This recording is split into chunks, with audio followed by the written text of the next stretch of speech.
যদি কেউ ভালো করে পড়ে থাকো, আবারও বলছি মহাভারত যদি কেউ ভালো করে পড়ে থাকো তাহলে কিন্তু সিনেমাটা অনেকটা রিলেট করতে পারবে।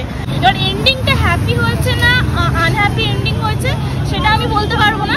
হে হ্যালো এভরিওয়ান, আমি Madhumita, welcome back to my another blog. আমি আবারও চলে এসেছি তোমাদের কাছে নতুন ভিডিও নিয়ে। আমি কোথায় যাচ্ছি তোমরা নিশ্চয়ই এতক্ষণে বুঝতে পেরেই গেছো, কারণ ভিডিওর শুরুতেই কিন্তু আমি তার হিন্টসটা দিয়ে দিয়েছি। দিনটা ছিল রবিবার আর ঘুরতে যাব, সেটাই তো স্বাভাবিক, তাই না?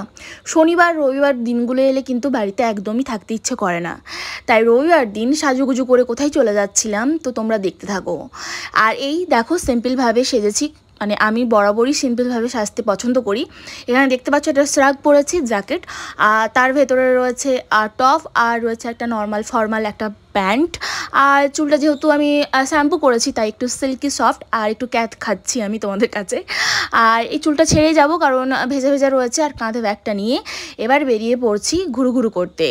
আর আমার ঘোরার জায়গা, আমার স্যাটিসফ্যাকশানের জায়গা, আমার মানে হবি বলতে পারো, আমার মানে ভালো টাইম কাটানোর সব থেকে ভালো জায়গা তোমরা যদি আমার কাছ থেকে জানতে চাও সেটা হচ্ছে কিন্তু মুভি দেখা।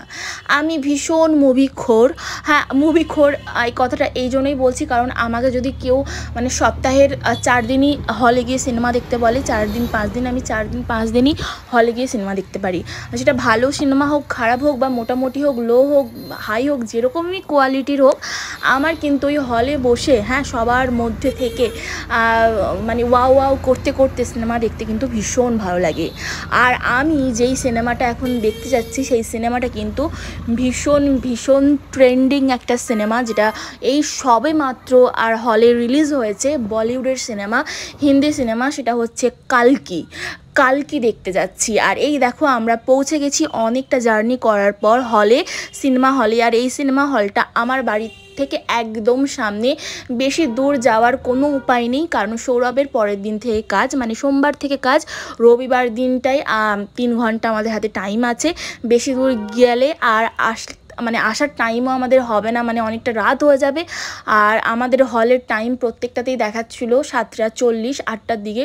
আর মানে শেষ হতে বাড়ি ফিরতে বেশি রাত করা তো ঠিক না, ঠিক খুব জোর হলে 10টা 11টা ঠিক আছে। আর অনেক দূর মুভি দেখতে গেলে অনেকটা লেট হয়ে যায় গো বাড়ি ফিরতে। সেই কারণে বাড়ির সামনে একদম নিয়ারেস্ট যে সিনেমা হল, নবীনা সিনেমা হল, আমরা সেখানে চলে এসেছি সিনেমা দেখতে। দেখো সব ডিটেলস তোমাদের বলি, এটাও তো বলতে হবে। আর হাতে রয়েছিল আমাদের কিন্তু খাবার দাবারের প্যাকেট। আমি কিন্তু এই চিপসটা খেতে ভীষণ ভালোবাসি, আমি চিপসটার কিন্তু ফ্রি অফ কস্টেই প্রমোশন করে দিচ্ছি। সেটা হচ্ছে আঙ্কেল চিপস। ওয়াও, ভীষণই সুন্দর। আর এইদিকে আঙ্কেল চিপস দেখতে কিন্তু আমরা প্রথম থেকে শেষ অবধি সিনেমাটা দেখে ফেললাম।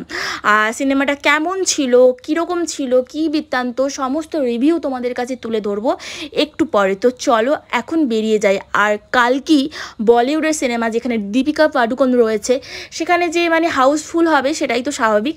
আর রবিবারের দিন বলে কথা, আর সেখানে মানুষ গিজি করবে না, আর সেটাই তো হবে। আর বিরক্ত লাগছে এরকম মানুষের ভিড় দেখে, মানে বেরোতে পারছি না, ঢুকতে পারছি না, আর মানে সেই লাইন দিয়ে বেরোতে হচ্ছে, লাইন দিয়ে ঢুকতে হচ্ছে, আর একটা অস্বস্তিকর পরিবেশ। এটা কিন্তু আমার একদম ভালো লাগে না। হ্যাঁ, মানুষজন ভালো লাগে হলে, বাট এইরকম হল ভর্তি করে মানে একটু যদি কম থাকতো, মানে সিটগুলো যদি 60% ভর্তি হতো তাহলেও ঠিক ছিল। 100 মানে কি বলবো, 101% কি 102% সিট পুরো ফুল, আর এরকম আর কি লাইন দিয়ে সারি বেরোতে হচ্ছে। আর এই সিনেমাটা ছিল ফুললি 3D ফিল্ম, পুরো 3D সিনেমা, তো সেই জন্য চশমা পরে কিন্তু, ওই 3Dর যে চশমা সেটা পরে কিন্তু সিনেমাটা দেখতে হয়েছিল। আর যেখান থেকে নিয়েছিলাম সেখানেই আর কি চশমাটা গুছিয়ে রেখে দিলাম।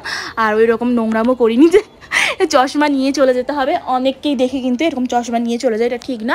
এটা কোনো কাজেও তো লাগবে না এখন, মানে যেটা ইউজের জন্য যেই টাইমে দিয়েছে সেই টাইমে ইউজ করে ওখানে রেখে দেওয়াটাই মঙ্গলজনক বলে আমার তো মনে হয়। তো এই দেখো, আর আমরা দুজন বেরিয়ে পড়েছি, এবার বাড়ির দিকে যাব।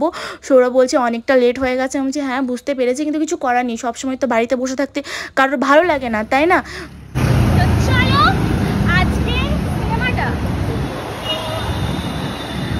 আজকের সিনেমাটা দারুণ ছিল। হ্যাঁ, সবার দেখা উচিত। আমার তো ভীষণ ভালো লেগেছে। ঠিক আছে, মানে কিছু ছেড়ে দিয়ে গেছে যে নেক্সট কালকে আসতে পারে আবার, মানে হ্যাঁ না, এইটুকু আসতে পারে আবার, মানে এইভাবেই এন্ডিংটা হয়েছে। এবার এন্ডিংটা হ্যাপি হয়েছে না আনহ্যাপি এন্ডিং হয়েছে সেটা আমি বলতে পারবো না, সেটা জানতে গেলে তোমাদেরকে সিনেমা হলে এসে দেখতে হবে মুভিটা। তো হ্যাপি না আনহ্যাপি এটা জানার জন্য সিনেমা হলে তোমাদের যেতে হবে। অল ওভার পুরো ফাইট সিন, পুরো ফাইট, ফুল অ্যাকশন মুভি, ফুল ফাইট সিন। আর মহাভারত যদি কেউ ভালো করে পড়ে থাকো, আবারও বলছি মহাভারত যদি কেউ ভালো করে পড়ে থাকো তাহলে কিন্তু সিনেমাটা অনেকটা রিলেট করতে পারবে। তাই আমি সবাইকে বলবো কালকি সিনেমা দেখতে যাওয়ার আগে মহাভারতের কিছু কিছু জিনিস মাথায় নিয়ে যেতে হবে। কি ঠিক বললাম তো? কর্ণ সম্পর্কে জানতে হবে, তোমার অশ্বত্থামা সম্পর্কে জানতে হবে, অল ওভার কৃষ্ণকে জানতে হবে। সবকিছুটা জেনে তারপরে কিন্তু কালকি দেখতে যেতে হবে। তোমার কেমন লাগলো বলো? ভালো। হ্যাঁ না বলো কেমন লাগলো? না না নয়, বলো কেমন লেগেছে? ভালো। তা আমি যেগুলো বললাম সেগুলোর সাথে তুমি একমত কি না? একমত। মহাভারতে জানতে হবে তো দেখতে যাওয়ার আগে।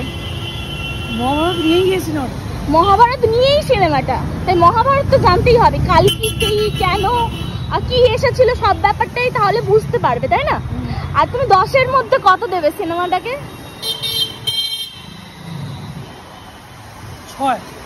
6 দেবে? 6 বা 7। 6 বা 7 কেন? আর একটু কিছু বেশি দরকার ছিল নাকি তোমার মতে? আর একটু বেশি কিছু হলে ভালো হতো। কি অবতারের সাথে কর্ণর কি সম্পর্ক? কর্ণ কোথা থেকে এলো? আচ্ছা আচ্ছা আচ্ছা, এখন বেশিটা বলবো না। অল ওভার পুরো ফাইট সিন ছিল কিনা, অ্যাকশন হয়েছিল? অ্যাকশন মুভি ঠিক আছে, বাট আচ্ছা কি যেটা মেন জিনিস সেখান থেকে একটু সরে গেছে মনে হয়। কালকিকে নিয়ে যারা কিনা কৃষ্ণের দশম অবতার, হ্যাঁ সেটা নিয়ে একটু সরে গেছে না। সিনেমাটা কি দেখালো বলো তো? সিনেমাটা এটাই দেখালো মেনলি যে কালকি 2 আসবে, সেখানে আরো ভালো করে দেখাবে। পার্ট 2 ছেড়ে দিয়ে গেল, মানে এটা সবে জন্ম আসবে এটা। হ্যাঁ মানে সবে জন্ম নিচ্ছে ব্যাপারটা। এই যে প্রথম যে কালকি বেরোলো, আর তো এটার মেন বিষয়বস্তু হচ্ছে কালকি জন্ম নিচ্ছে, কালকির মুখ, কালকির কিছুই হলো না, শুধু কে অমর ছিল, অশ্বত্থামা, সেই সমস্ত নিয়ে আর এভরিথিং সবকিছু নিয়ে আর কি। আরো ভেতরে অনেক কিছু রয়েছে, অনেক কিছু যেটা সিনেমা হলে গেলে বুঝতে পারবে, তাই না? ফুল অ্যাকশন মুভি। আমি কিন্তু 10-এর মধ্যে 8.5-9 দিয়ে দেবো, আমার এতটাই ভালো লেগেছে। তো ঠিক আছে চলো বাড়ি যাই এবারে নাকি? চলো বাড়ি যাই। তাহলে বন্ধুরা তোমরা জানতেই পারলে যে সিনেমাটা ঠিক কেমন ছিল।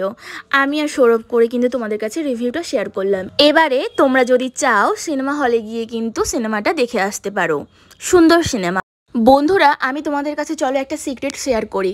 আমি না মহাভারত সম্পর্কে অতটা কিছু জানতাম না আগে, কিন্তু সৌরভ আমার লাইফে আসার পর থেকে ও মহাভারতের প্রত্যেকটা জিনিস, কৃষ্ণ কে, কৃষ্ণ কি, কৃষ্ণর এভরিথিং, মানে মহাভারতের যুদ্ধের অল ডিটেলস আর কি ও আমাকে অনেক মানে 2 বছর ধরে আর কি প্রত্যেক দিন ওই ঠাকুমা দাদুদের মতন গল্পের ছলে কিন্তু আমাকে রোজ বুঝিয়েছে। তাই কিন্তু আমি সিনেমাটা অনেকটা রিলেট করতে পেরেছি। তো তোমরাও কিন্তু একটু আদ্র জেনে তবে সিনেমাটা দেখো, বা না জেনেও দেখতে পারো, বুঝতে পারবে অনেক কিছুই ওখানে ক্লিয়ারলি বলে দেওয়া হয়েছে। তো সিনেমাটা কিন্তু ওভারঅল আমার কাছে ভীষণই ভালো লেগেছে। তো বন্ধুরা আজকের ভিডিওটা কিন্তু আমি এখানেই শেষ করলাম, এখন বাড়ি চলে যাচ্ছি, খুব তাড়াতাড়ি আবারও আসবো। টাটা বন্ধুরা।